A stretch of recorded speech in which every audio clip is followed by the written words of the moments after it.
ఏమన్నాడు ఆయన? పరుగువాడంటే ఎవడు బ్రో అని అడుగుతున్నాడు. స్తోత్రం చెప్పండి. పరుగువాడంటే ఎవరంటే ఎరుసలేము నుండి అంట ఎరుకో పట్టణానికి ఆయన వెళ్తున్నాడు ప్రయాణం అయ్యి. అయితే దారిలో నుండి దొంగలు కాసి ఏం చేశారంటే అతను కొట్టి అతని దగ్గర దోసి కొర ప్రాణంతో నుండి దారి పక్కన పడవేసి వెళ్ళిపోయారు. అయితే ఆయన కొర ప్రాణంతో మూలుగుతున్నప్పుడు ఒక యాజకుడు అంట మార్గాన్ని వెళుతున్నాడంట. వెళుతున్నప్పుడు మూలుగుతున్న వాడిని చూసాడంటే కానీ పట్టించుకోలేదు, దాటిల్లిపోయాడు. స్తోత్రం చెప్పండి. దాటిల్లిపోయాడు. ఆ తర్వాత మరి రెండో వాడు లేవి అనేవాడు వెళ్ళాడంట ఆ మార్గాన్ని, అదే మార్గాన్ని. ఇతడు పడ ప్రాణంతో ఉన్నాడు, మూలుగుతున్నాడంట. మూలుగుతున్న వాడిని చూసాడ, దాటి వెళ్ళిపోయాడంట. ఆ తర్వాత మూడో వాడు సమరయుడు అనేవాడు అదే మార్గాన్ని వెళుతుంటే ఇతడు కొర ప్రాణంతో మూలుగుతున్నప్పుడు చూసంటే ఏం చేశాడంటే అతన్ని దగ్గరికి వెళ్ళి తల ఎత్తుపట్టి తన ఒడిలోకి తీసుకుని నూనె అలాగే రాసి ద్రాక్షరసం పోసి అతన్ని ఒంటి మీద ఎక్కించుకుని అంటే తన ఇంటికి తీసుకుని వెళ్ళాడంట. స్తోత్రం చెప్పండి. ఈ ముగ్గురులో ఎవరు పొరుగువాడయ్యా అని అన్నప్పుడు అడిగాడంటే అప్పుడు ఎవరైతే అతన్ని ఒడిలోకి తీసుకుని నూనె ద్రాక్షరసం పోసి అతన్ని ఆదుకున్నాడో అతడే పొరుగువాడు. స్తోత్రం చెప్పండి. ఈరోజు మనము నిత్య జీవానికి వారసులం అవ్వాలంటే, పరలోక రాజ్యం మనము చేరుకోవాలంటే, ప్రభువుతో ఆయనతో పాటు మనము వారసురాలుగా ఉండాలంటే భూమి మీద మనం ఉండగానే చెప్పండి, మన ఇంటిలో లేకపోతే మన పక్కన మన పొరుగువారు ఎన్నో ఇబ్బందులు పడుతూ ఉంటారు, శ్రమ పడుతూ ఉంటారు, బాధపడుతూ, అప్పులు కావచ్చు, రోగాలు కావచ్చు, భయంకరంగా ఉంటారు. కానీ చాలా మంది ఏం చేస్తూ ఉంటారంటే చూసి చూడనట్టుగా పట్టించుకోని స్థితిలో ఉంటారు. మనకెందుకులే, ఆడు ఎలా పోతే మనకెందుకులే, వాళ్ళు ఏమైపోతే మనకెందుకులే అనే అనుకునే వాళ్ళు చాలా మంది. హల్లెలూయా, నిజమే. మనం అలా వండుకోకూడదు. ఈ బల్లిపేడు గ్రామంలో ఒక ఆయన బాగా బలహీన పడ్డాడు, రోగైపోయాడు. భార్య ఆ బిడ్డలు కూడా రోగైపోయారు, మంచం మీద పడిపోయారు. ఆ లో లెవెల్ పట్టించుకోరు, ఎందుకంటే అతడు సరైన మనసు స్థితి కలిగిన వాడు కాదు. ఎందుకంటే అతను ప్రవర్తన సరిగా లేనందున ఎవరు కూడా అతను పట్టించుకునే స్థితి కలిగి ఉన్నప్పుడు అతడు బలహీన పడిపోయాడు, మంచం మీద పడిపోయాడు. భార్య కూడా గబ్బోజులు వచ్చేస్తుంది, పొట్లు పోయాడు, అలాగా ఇనుపుల్లాగా అయిపోయాడు. అతని భార్య కూడా అలాగే, కుమార్తె కూడా అలాగే అయిపోయింది. అతడు అంటున్నాడు, నమ్మండి నమ్మకుండా అయ్యగారు, మీరైతే నేను బాగుపడతాను, మీరైతే నేను బ్రతుకుతాను, మీరు వస్తే నేను బ్రతుకుతాను, మీరు ప్రార్థన చేస్తే నేను బ్రతుకుతాను, అది మీ వల్ల అవుతుంది. ఇప్పుడు ఎంతో మంది వచ్చి వెళ్తున్నారు, ఎవరి వల్ల కాదు, అయ్యగారు అని ఫోన్ చేస్తారు. అప్పటికి అతడు మనం ఎన్నిసార్లు మనం ప్రార్థన చేసినా మనం చేసిన ప్రార్థన పొందుకుంటామే, మేలు పొందుకుంటామే, కానీ మన వంటి ఇల్లు ఉండదు, మనం గుర్తించడు, మనల్ని ఎప్పుడు కూడా చులకన చేసి మాట్లాడుతూనే ఉంటాడు. అటువంటి వాడి దగ్గరికి మనం ఎలాగెళ్తాం? అయ్యో నేను రానయ్యా, ఒకవేళ వచ్చి ప్రార్థన చేసిన నువ్వు మరో మందిరానికి వెళ్తావు, నువ్వు వచ్చి ప్రార్థన చేసిన మరో విధంగా నువ్వు ప్రవర్తిస్తూ ఉంటావు, నేను చేసిన ప్రార్థన పొందుకుంటామే కానీ నువ్వు మేమంటే నమ్మకం లేదు అయ్యగారు, ఈసారి నుంచి నేను మీ దగ్గరే ఉంటాను అయ్యగారు, మీతోనే ఉంటాను అయ్యగారు, ఒట్టు అయ్యగారు ప్రమాణం అని చెప్పి ఒట్టు కూడా ప్రమాణం చేసాడు ఫోన్లో. నిజమే, ఇంతగా బాధపడుతున్నాం లేదా అయ్యగారు, ఈ రాత్రి మీరు రాకపోతే ఈ రాత్రి ఆఖరి రాత్రి అయ్యగారు నా ప్రాణం ఉండదేమో, అంత భయంకరమైన పరిస్థితుల్లో ఉన్నాను, తీవ్రమైన దురాత్మ నన్ను పట్టుకున్నాయి అని చెప్పి ఫోన్ చేయటం మొదలు పెట్టాడు. నిజంగానే అతన్ని పట్టుకున్న దెయ్యాలు సామాన్యమైనవి కాదు, తీవ్రమైన దురాత్మలు. మంచం మీద అలా ఎండిపోయి ఉన్నాడు, అలా లెగదీసి వెళ్ళి చూశాను, లెగదీసి చేతుల మీద పెట్టుకుని గంటన్నర ప్రార్థన చేశాను. గంటన్నర ప్రార్థన చేస్తే అలా పడిపోయేది, మళ్ళీ అలా లేచేవాడు, అలా పడిపోయేవాడు, అలా లేచేవాడు, అలా పడిపోయేవాడు, అలా లేచేవాడు. అలా గంటన్నర ప్రార్థన చేసిన తర్వాత అతడు లేచి నుంచున్నాడు. అట్లా స్తోత్రం చెప్పండి, నమ్ముతారా? లేచి నుంచున్నాడు. నించున్న వాడికి పెరిగి వేసి అన్నం కలిపి జావ పట్టించి వాళ్ళ అన్నదమ్ములతోనూ వాళ్ళ బావగాళ్ళతో మాట్లాడాను. అతడు అన్నాడు, నా ఇల్లు నేను బాగున్న తర్వాత నా ఇల్లు తనఖా పెట్టని ఇస్తాను, మీరు ఎక్కడో దిక్కున అప్పు చేసి నన్ను బతికించండి, హాస్పిటల్ తీసుకెళ్ళండి అంటే మొదలెట్టాడు.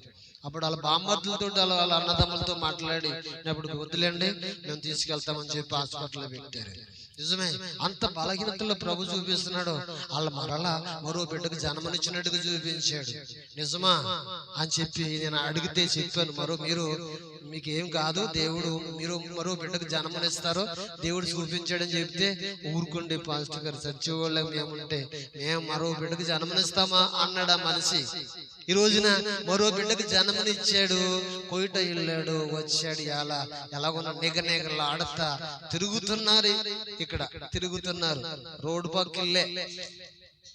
స్తోత్రం చెప్పండి గట్టిగా, పేరు చెప్పను. నిజమే, అలాగ ప్రమాణం చేసిన వ్యక్తి బాగుపడ్డాక ప్రార్థన చేస్తే ప్రార్థనకు రావాలా? హల్లెలూయా. అన్నం తిన్నాక, ఆకలి తీరిపోయినాక అన్నాన్ని, అవసరం తీరిపోయినాక మనుషుని కాదన్న తర్వాత రేపు అన్న రోజు మరొకటి వస్తుంది కదా. స్తోత్రం చెప్పండి గట్టిగా. అన్నిసార్లు మోసపోతాడా సేవకుడు? అన్నిసార్లు మోసపోతాడా దేవుడు? స్తోత్రం చెప్పండి గట్టిగా. మనం మేలు పొందుకున్నామంటే ఎవరిని బట్టి ఈ రోజున సజీవంగా ఉన్నాము? అయాళ్ళు ఏమన్నాము, ఈ రాత్రితో నా జీవితం ఆకారు అన్న పరిస్థితులు ఉన్నాయి కదా. ఆ మాటను మనం మర్చిపోయి జీవించే వాళ్ళు చాలా మంది ఉన్నారండి. దేవుడు మాత్రము మర్చిపోయేవాడు కాదు. అందుకని ఎవడ పొరుగువాడంటే గమనించండి, ఆ యొక్క గాయపడి మరణాపాయములు ఉండంట, ప్రాణాపాయములు ఉన్న కొర ప్రాణంతో ఊగిచ్చలాడుతున్న వారిని ఎవడైతే లేవదీసిన నూనె రాజు ద్రాక్షరసం పోసి ఇంటికి తీసుకెళ్లి ఆ గాయాన్ని కడిగి వాడిని బాగు చేసాడు వాడే పొరుగువాడు. స్తోత్రం చెప్పండి. నిజమే కదా. మన నిన్ను వల్ల నీ పొరుగు వారిని మనము ప్రేమించే బద్దులుగా మనం ఉండాలి. మనం ప్రేమిస్తున్నప్పుడు ఊరకనే ఆ మేలును పొందుకోకూడదు. మనము ఎలాగైతే ఉండాలని కోరుకుంటున్నామో, మనం ఎవరైతే మనల్ని అలాగ ప్రేమించాలనుకున్నాం, మనం కూడా అలాగ ప్రేమించేవారుగా ఉన్నప్పుడు ప్రభువు ప్రేమను మనం పొందుకోగలుగుతాము. ప్రభువు మన పట్ల ఆశ్చర్యమైన కార్యములు చేయగలుగుతాం. స్తోత్రం చెప్పండి.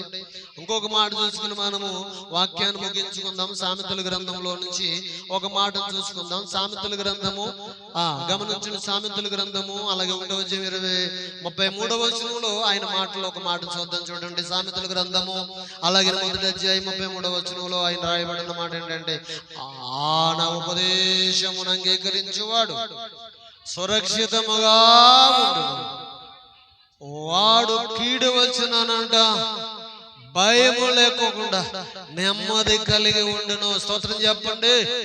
నిజమే కదా. ఎవరి కుటుంబంలో నెమ్మది, ఎవరి జీవితంలో నెమ్మది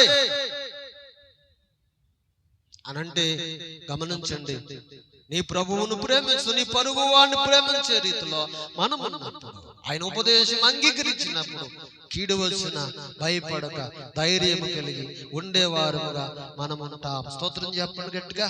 అందుకే మనం ప్రార్థన చేయనప్పుడు వేటిని అడిగినవన్నీ నా ప్రభు నాకు దయచేస్తున్నాడు, అది మనం విశ్వసించే వారంగా నమ్మకము కలిగి మనం ప్రార్థన చేయవారంగా ఉండాలి. స్తోత్రం చెప్పండి.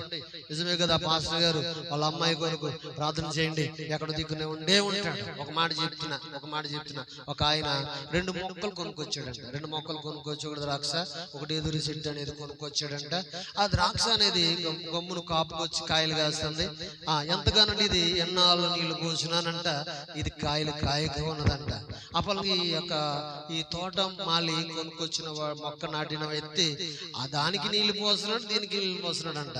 కొందరు వచ్చి అన్నారంట, చాలా మంది అంటున్నారంట, ఎందుకు నీళ్లు కాయిందానికి దానికి నీళ్లు పోవడం ఎందుకయ్యా, అనవసరం కదా, దానికి నీళ్లు పోయొద్దు, దాన్ని నరికివేయమన్నాడంట. గమనించండి, ఒక రాత్రి ప్రభు చూపిస్తున్నాడంటగా, అది కాపు కాయటానికి సమయం ఉంది, అది ఆ సమయాన్ని బట్టి అది కాపు కాస్తుందంట.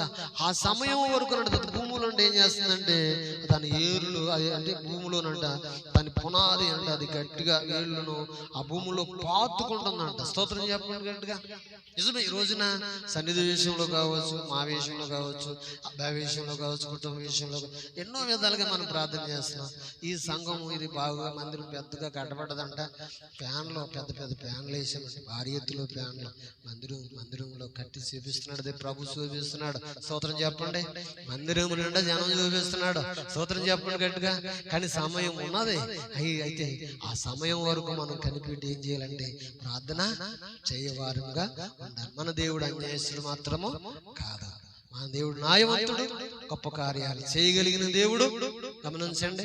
ఆయన ఉపదేశం అంగీకరించేవాడు ఎలా ఉంటాడంటే గమనించండి, ఎలా ఉంటాడమ్మా? సురక్షితంగా ఉంటాడంట. రెండోది, కీడు వచ్చిన భయపడ్డంట అతడు నెమ్మది కలిగి ఉంటాడు. మనం కూడా ప్రభువులో ఉన్నాం, ప్రభువుని అడుగుతున్నాం, అనేక ఏవులు అడుగుతున్నాం. ఒకవేళ పొందుకోలేని స్థితి కలిగి ఉన్నాం. ఎప్పుడు అంటే ఆలస్యం ఎదురు చూస్తున్నావేమో. దేవుడు సమయం ఉంది, సమయాన్ని బట్టి ప్రభు ఇస్తాడు. మరట్టి కృపను దేవుడు అనుగ్రహించి మనం సమృద్ధిలో నడిపించిన గాక. మోకరించని ప్రార్థన చేసుకుందాం. సకల ఆశీర్వాదాల కారణం